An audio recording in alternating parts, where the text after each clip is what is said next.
Ma'am, এবার কি আসলে ভ্রাম্যমাণ গাড়িতে মাংস বিক্রি হবে?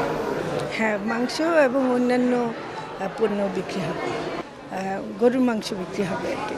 এটা হলো যে একটা চাহিদা তো আছেই। যেহেতু মানুষের চাহিদা আছে এবং আমরা নিজেরাও চিন্তা করেছি যে এটা জনগণের চাহিদা যেহেতু আছে আমরা কিভাবে পূরণ করতে পারি। তো সে চেষ্টা প্রাণী সম্পদ অধিদপ্তরের পক্ষ থেকে করেছে এবং এখন দেখা যাচ্ছে যে আমরা পারব।